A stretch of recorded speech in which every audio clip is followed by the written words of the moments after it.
for today. And let us start with the first presenter, that is Khushbu. Yes, Khushbu, you can start your presentation now. Good afternoon, respected sir and my dear friends. Today I am going to present on digital humanities and the Giza project.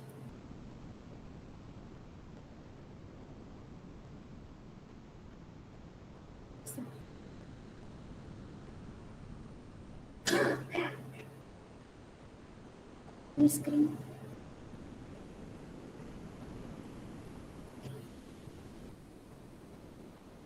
So first of all, let's see what is digital humanities. According to Matthew Christian, the digital humanities, also known as humanities computing, is a field of study, research, teaching, and invention concerned with the intersection of computing and the disciplines of the humanities.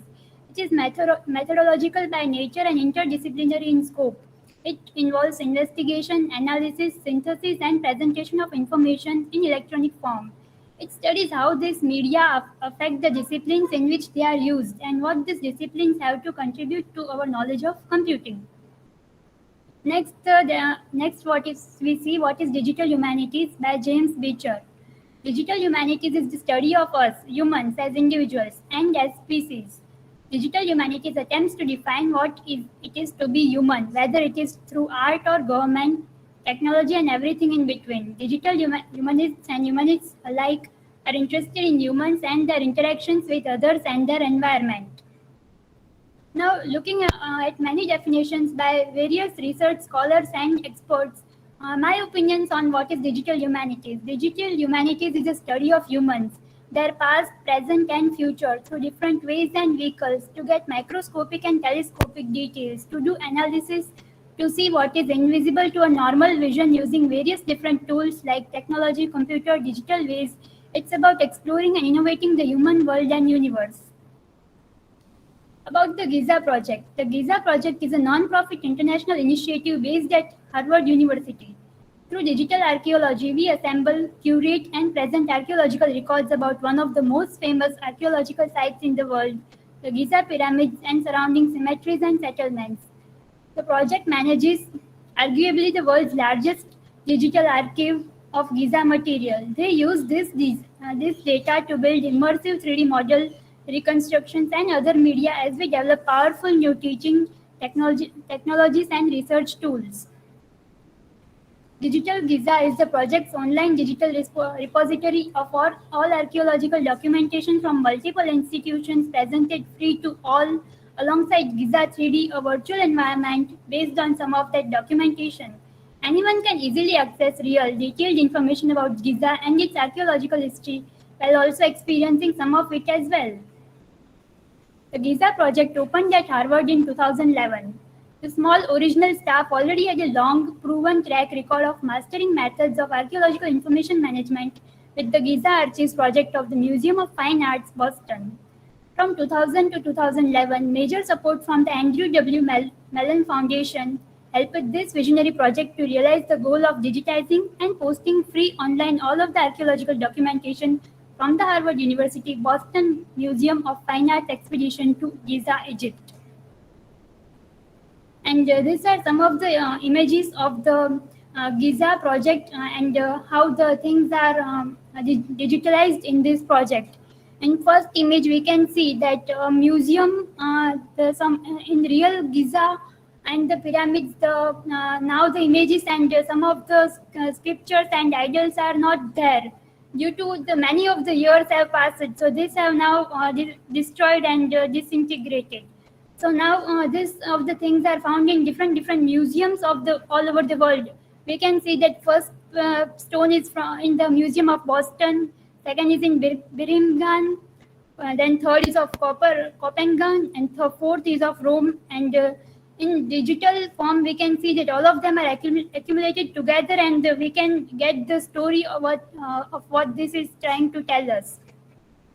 And in second image also, we can see that when the things were created, the original image of the person and what we get now, there is lots of difference. The original picture, first picture shows the original one, and the second is what we see today. So even There is lots of things have, after passage of many years, the things have disturbed this original things. And in digital form, we can see that all of the things are kept in digital form in such a way that we can get the original view and what the things are trying to tell about. And last picture shows the picture of the pyramids. In addition, the project is developing how this vast quantity of information can contribute to 3D virtual reconstructions of Giza monuments as they may have looked in ancient times. These models provide new ways to engage with Giza, allowing visitors to sightsee, explore, and interact with the pyramids and their surrounding cemeteries and settlements, all from a computer or other digital device. To the date, the Giza project has released approximately 20 tombs and monuments in detail, with many hundred more still to be done. And this is the image of Giza pyramids. Through generous support from the National Endowment for the Humanities in several important aspects of our work, they continue to integrate this virtual environment with more than 100 years of scholarly research about Giza, using cutting-edge technology to study the distant past and preserve knowledge about this important cultural heritage site for the future.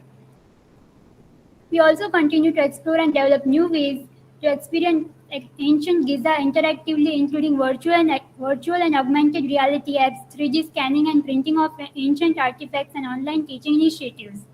Giza project volunteers and interns. The Giza project has benefited immensely from the dedicated work of almost 1,000 volunteers and interns through the years. The time, knowledge, and positive attitude they have contributed to the project have advanced its mission and progress in innumerable and much appreciated ways.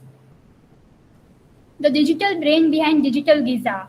Digital Giza is more than a simple website. It's run by a vast database called the Giza Consolidated Archaeological Reference Database, Giza Card. The Giza Card organizes over 150,000 files and records from the collections and archives of museums, universities, and Egyptian excavation projects from around the world, from 1800s to current ongoing work. But the Giza card doesn't just store all of this data and information, it also builds connection. Individual Giza monuments, artifacts, documents, and many kinds of media are connected via database records whenever they relate to each other. And this is the image that shows how the things are archived in one Giza project. All of the things we can get from one page only rather than opening all the different pages. And so we can see that from one page only we can go to all the different categories. The wide range of records that the Giza card links together for access through the digital website includes pyramids, tombs, monuments, artifacts, Giza maps, excavation photographs, archaeological fields, diary pages, archaeological notes, artifacts photographs, site and monument photographs, 3D graphic models of Giza monuments and artifacts, reference documentation for 3D media, and many others. Peter Drucker once said, "The greatest management job of all time was building the pyramids, and we are just trying to live up to that standard ever since." So now, on that time, the things were made. Many workers spent their all of their lives, and many years were spent behind this Giza's pyramids. So now, through this with the help of digital humanities, we are trying to preserve the very important architectural monuments. According to the statement by Ismail, cars and buses will not be allowed inside the Giza complex. Instead, the project will secure 35 electric cars to transport all visitors from the gates to the pyramids. This is about the real Giza pyramids if we visit there.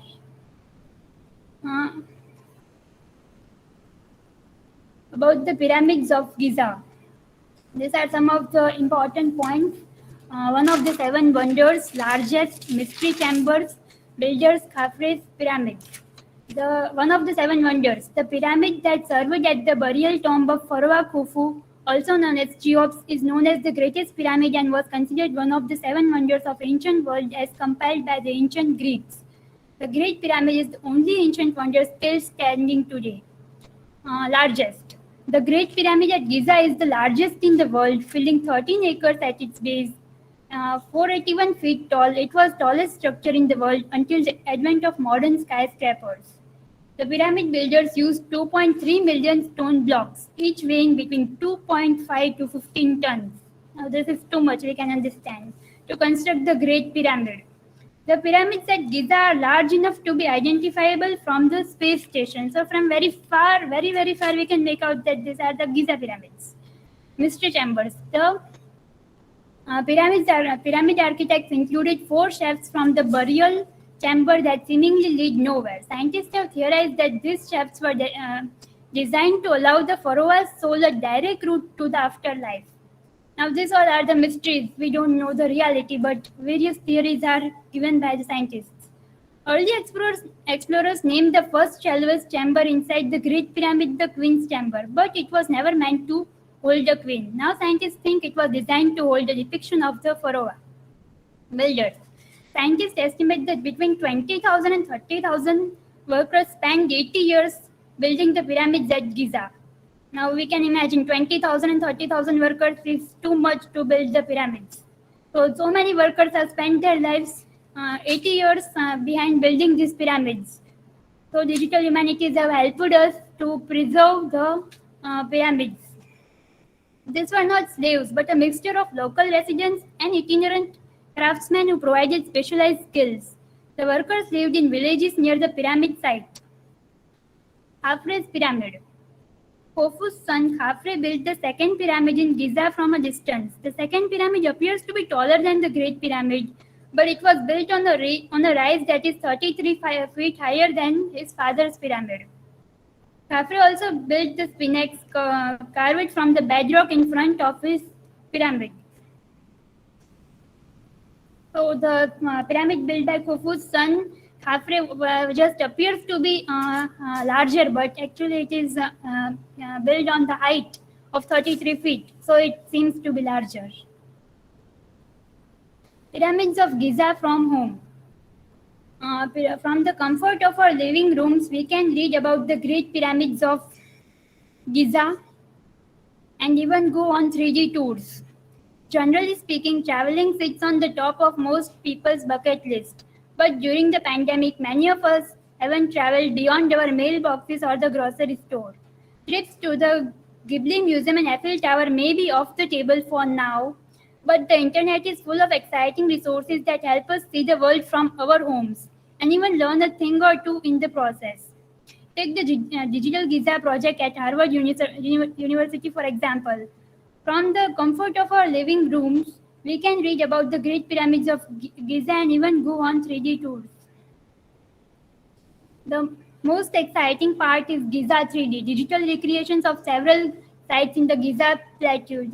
Some of the interesting sites are Khufu Pyramid, the Great Sphinx, the Sphinx Temple, Tomb of Queen Merinsang III. The project created the digital renderings using archival records. They aim to replicate how the monuments and landmarks would have looked in ancient Egypt, and thus far they have completed 20. And although there are still many hundreds left to digitalize. For those who want to dig deeper into the world of ancient Egypt and Giza Plateau, the project features a library of Giza-focused publications including books, articles, bulletins, and so much more. Plus, there is even a section designed for teachers and students. Giza School features materials and resources for students learning all about ancient Egypt and the famous sites at Giza. Now we can visit Giza and dive into ancient Egypt even if we are unable to go in person. So these are all the benefits of digital humanities. This are my work cited. Thank you. Stop presenting now. Yeah. Okay. Okay. Questions to Khushbu? Khushbu? I think Hiral is asking questions, so increase the volume here.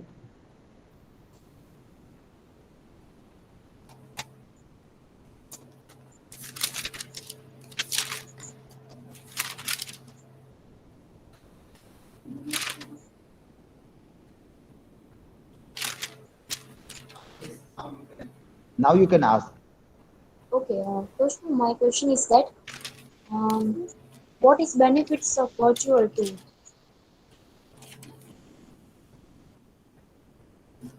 Still, your voice is not audible here. Just a minute. Okay, wait.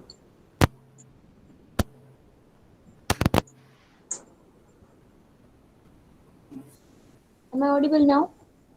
Just a minute. Hello. Yes, voice is.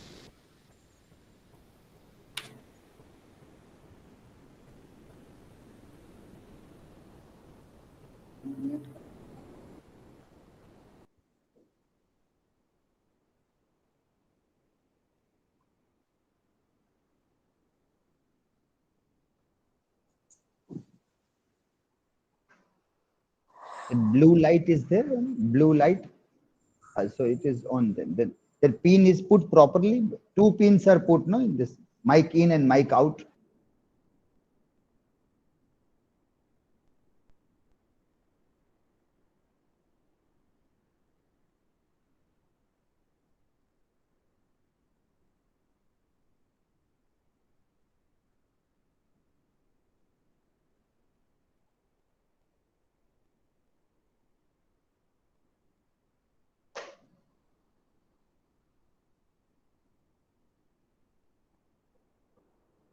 Yes. Just a minute.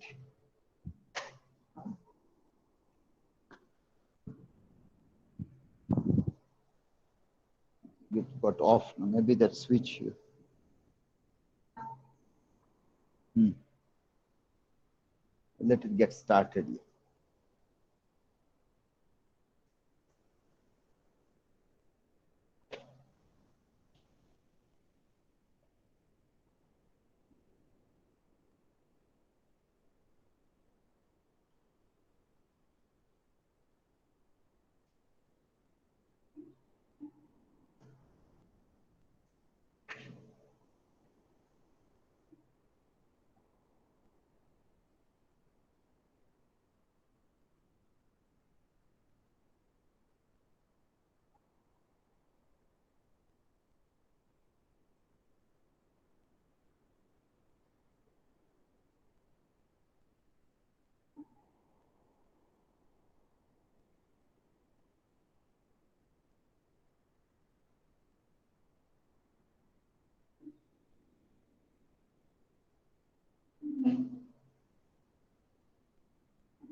Okay, now you can speak.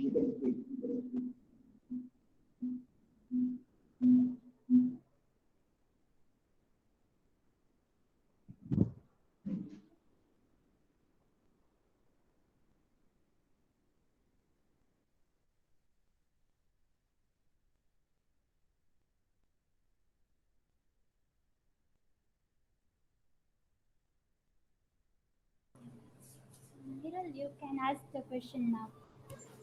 Okay, so my question is that what are the benefits of virtual tour? Very interesting question.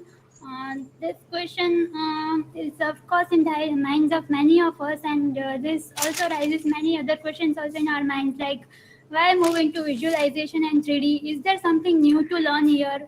Where is the best? Where is the best place to study Giza? Is an interesting question to ask. Of course, out at the site is a wonderful place. However, in many ways, you can study Giza better from archival documentation, even from 3D visualization. If we see some of the monuments, some of the idols and scriptures and monuments for some from the time like 1927 and today, they are in much sadder shape. The figures are deteriorated. It's hard to recognize what's going on. So we can't understand what the story is trying to tell, the real scripture. So there is a case where we can turn to the archives. In Berlin Museum, we see the package of Tomb of Mary. If we go back to Giza, we would see a hole in the ground. So now that Tomb of Mary is lost. Now it is not there in the real place if we visit the Giza. Because this chapel was removed in 1840s, so only through 3D visualization we can see this model. We can virtually repatriate the Chapel of Mary back to Giza and experience it right where it originally belonged. That's all.